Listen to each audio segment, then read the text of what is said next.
Hey, it's Dave from CG Shortcuts. Today we're answering another question from one of our members who wanted to know how to twist ropes in Cinema 4D. You can get your C4D questions answered as well by becoming a CG Shortcuts member over at cgshortcuts.com or on Patreon. Now let's hop into Cinema 4D and see what we can do. So we did a twisting rope tutorial a while back using the Ho Rope plugin, but it's actually way easier to do these days without any plugins. So let's do it with only Cinema 4D and the new unified simulation tools. So we'll start by making some ropes, and we'll just use a cylinder for that, which will point in this direction. So I'll change the orientation to positive Z. Then, working at roughly real world scale, let's give our rope a 0.7 centimeter radius, and we'll make it 1 meter long. Okay. And we'll need quite a few subdivisions on this because we will be deforming it. So we'll give it 200 segments. And we could probably get away with reducing the divisions going the other way. So I'll half the rotation segments to 8. So this should simulate nice and fast and allow us to bend it like rope. So now we need a few more ropes that we can twist together. So I'll whack this into a cloner, which I'll set to radial mode. And I'll need to change the orientation of that as well by switching to the XY plane. And I can bring them closer by reducing the radius, and I'll set the count to 10. So that's the rope sorted. So now we need some objects we can attach these to. And I think I'll just use a few planes for that. So we'll bring one in, change the orientation, and shrink it down to roughly the same size as our bundle of ropes. And we'll put the first one at this end and drag out a copy to the other end as well. And I might just point that the other way by switching the orientation. Okay, so that's all we need to begin with. So let's now make our ropes dynamic.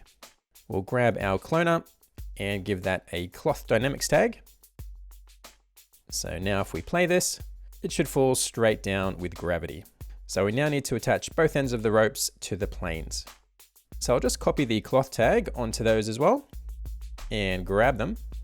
We want these to be part of the cloth simulation, but not deform like cloth. And we can actually use the mix animation settings to lock those in place. If we enable with pins at 100%, they'll ignore any forces in the scene like gravity and stay locked in place.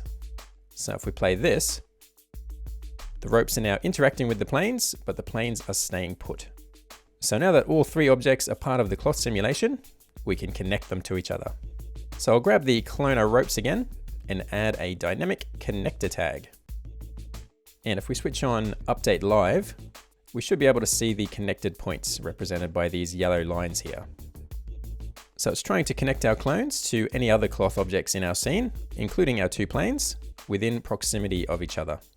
And we can increase the search area with the search radius control here. So it's looking further around for things to connect to. But we just need a few little lines going from the ropes to the planes. So let's set that about there and give that a play.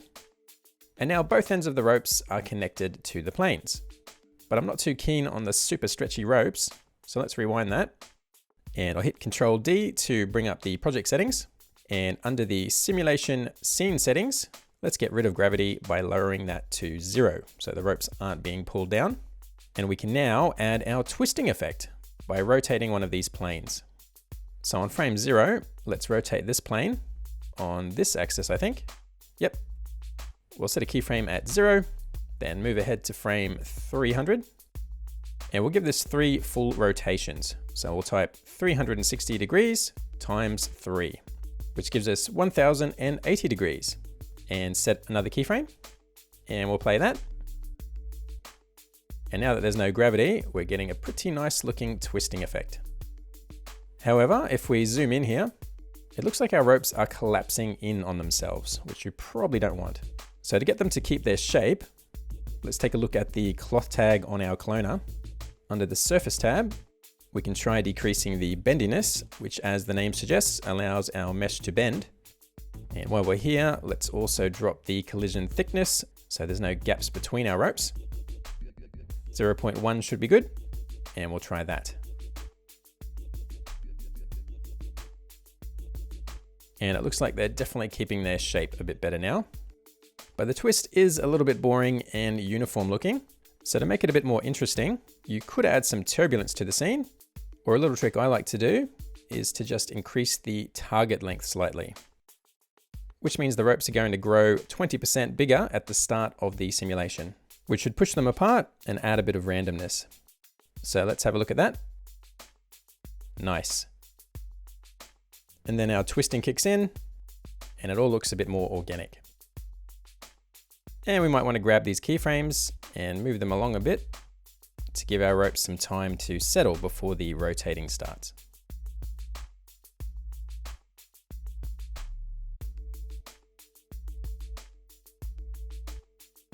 And that's pretty much the setup for this.